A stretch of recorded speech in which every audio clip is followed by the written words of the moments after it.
Okay, I'm right here with Timothy Bradley's trainer, Joel Diaz. Okay, Joel, so this is a tough fight you guys got up for you. So what happened with Jesse? I know he went up to 147 for one fight, right? And then he came back down. What happened there that he came back down to 140? I think Jessie Vargas is more comfortable at 140 because he has the advantage. You know, he's a big boy for 140. So it's an advantage for him. Yeah. You know, but I think moving up to 147 it's a tougher division for him. I think that for this fight, you know, making that transition from 40 to 47 is gonna be tough for him, especially stepping in the ring against Tim Bradley. Okay, after the victory with Manny Pacquiao, people would assume that Mayweather would fight Bradley, and he didn't even acknowledge Bradley. How did you guys feel about that?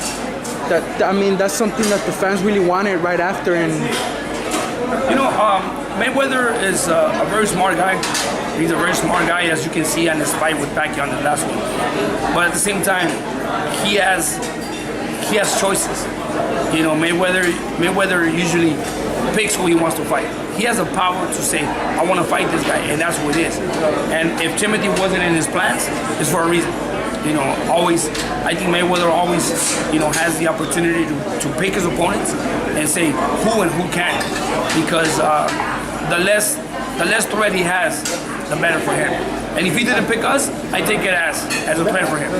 Okay, so can you lay a few rumors to rest for us, lay them down to rest? How true was it, the negotiations between Cotto and Bradley? Was there any truth to that? You know what, there was some talks, but I really don't know what exactly happened.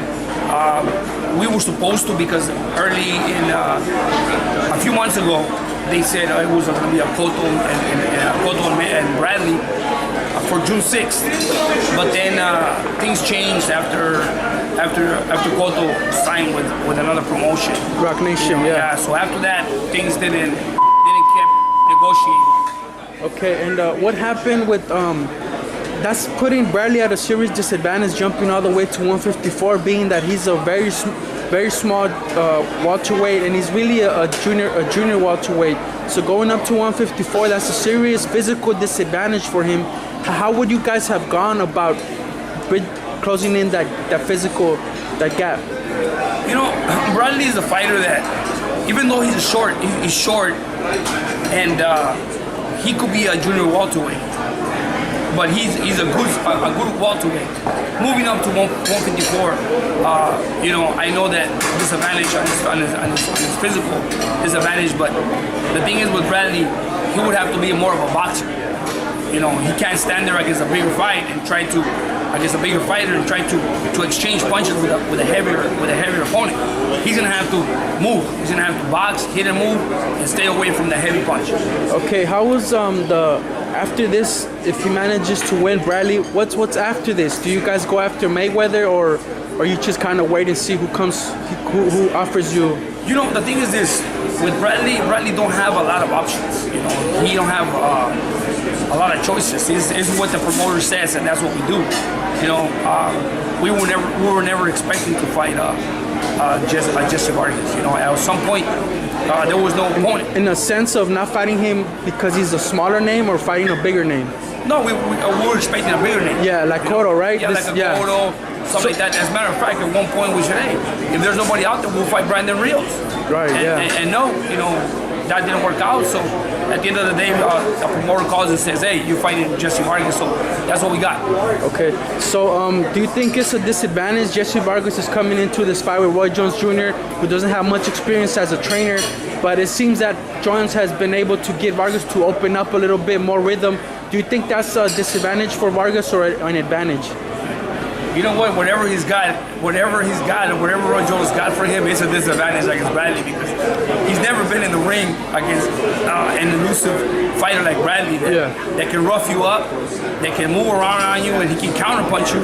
And even though Bradley doesn't have that execution punch, Jessie doesn't either. So you're gonna see a great fight. I can tell you this: if Jessie Vargas doesn't bring his A game, and if he can hurt Bradley, he's not gonna stop him. All right, thank you, champ. Thank you for your time. Okay, campeón. Hey, I was hearing about you were saying that I think during the Bradley training camp that the Russian training camp that Bradley wasn't really all in. That he got dropped by Escobedo in sparring. No, that was after the Ruslan fight. That was before the Marquez fight. Yeah. Timothy was extremely hurt from that Ruslan fight. Oh yeah. Yeah. The concussion, right? We touched that point. Yeah. That Tim had the concussion after the Ruslan fight, where Timothy went back to training for the Marquez fight. Yeah. And Tim wasn't good. Tim was not good through the whole training camp. Yeah. Until like 4 weeks. It was like 4 weeks before the fight. I was about to pull the plug because he was getting hurt by everybody. He was getting beat up by 126 pounders, 130 pounders. Yeah. And then I called this Vicente Escobedo one day to help me spar with Tim. Yeah. And he dropped him. I mean, he cut Tim with a left hook in sparring, and Tim went down, and he goes, wow.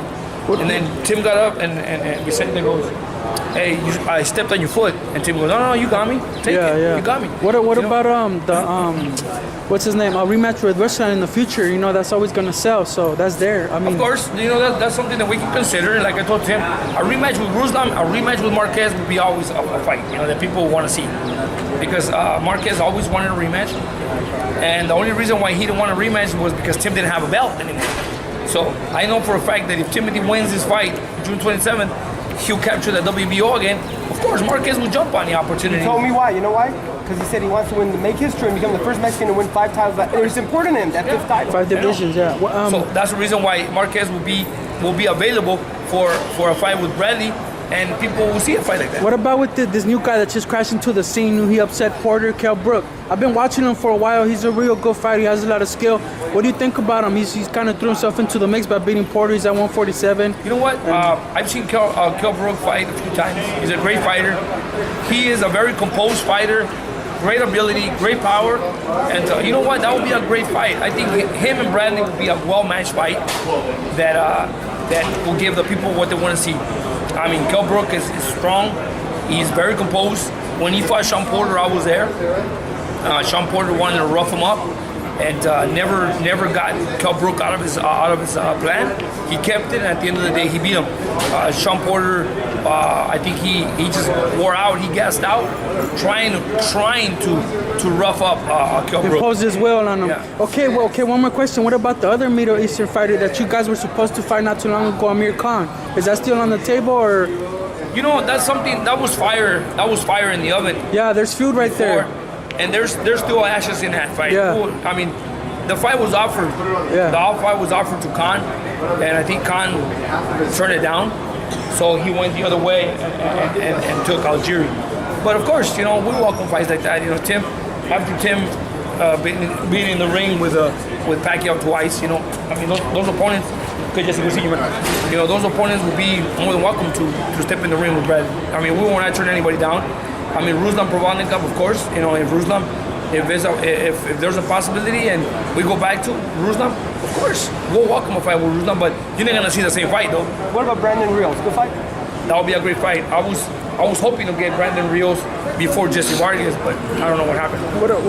In this fight, Jessie Vargas is a really cool dude, Tim Bradley. They're two good persons, and just the boxing will be the thing to watch here. There's no bad person.